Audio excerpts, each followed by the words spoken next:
We toss around the words self-esteem and confidence like they're the same thing, right? Like they're two sides of the same coin. But what if they're not? What if they're actually fundamentally different? And what if, just maybe, understanding that difference is the key to everything? Okay, let's get into it. So check this out. Researchers from the Journal of Personality and Social Psychology found something really striking about high achievers. An incredible 90% of them say they have high confidence in their specific skills. But when you ask them about their overall self-esteem, whoa, that number just plummets down to 40%. Think about that.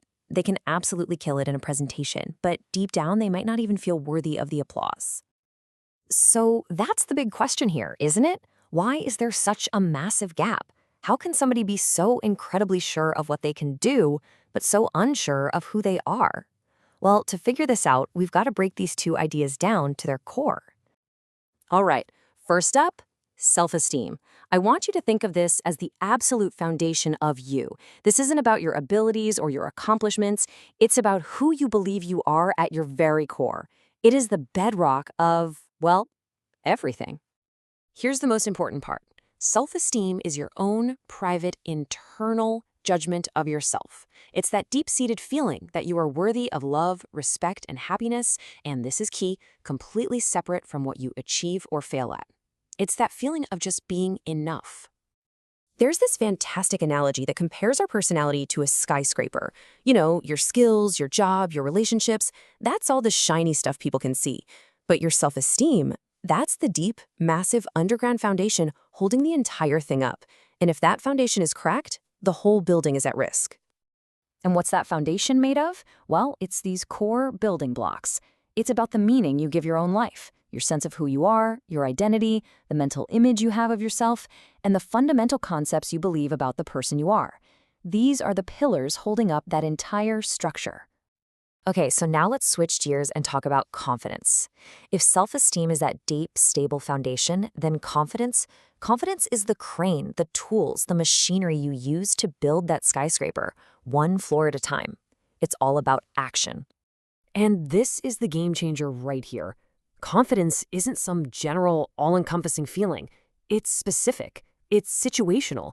You might be super confident you can bake an amazing cake, but have zero confidence you could sing in front of a crowd. See? It's always tied to a particular task. Now, the really powerful thing about confidence is that you can actively build it. It's not some vague concept. You construct it, piece by piece, on three main pillars. First, you master a skill through practice. Then, you get positive feedback that tells you, hey, you're good at this. And finally, you take some risks. You step out of your comfort zone, and you prove to yourself you can handle it. Okay, so we've looked at both sides, we've defined them, now let's put them right next to each other, because this is where it all clicks into place. This right here is the aha moment. So look at this. Self-esteem is all about your inherent worth. Confidence is about your skills.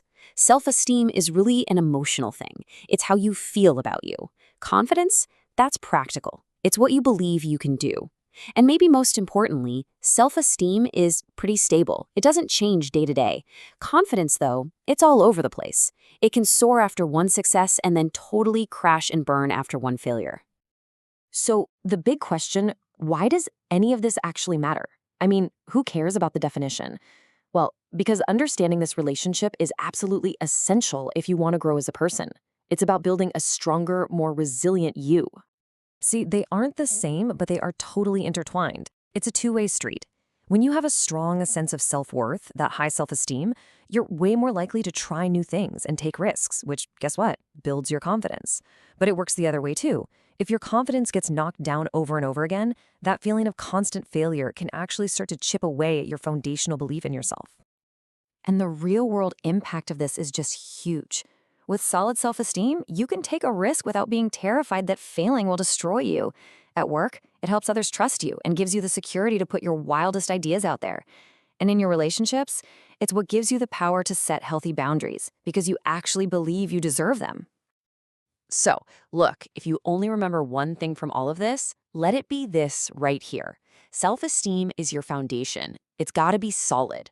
Confidence is the high-octane fuel you put in your engine. You need both. You absolutely need both to get anywhere. Think about it. A gorgeous car with no fuel is just a statue, and a powerful engine sitting on a shaky, crumbling foundation, that's just a disaster waiting to happen. And that really leads us to the final thought, a question for you to take with you. As you go about your life, just ask yourself this. Are you only focused on getting better at things, on chasing achievements, on just pouring fuel in the engine? Or are you also taking the time to strengthen that core sense of who you are, to actually build and maintain your foundation? The answer just might change everything for you.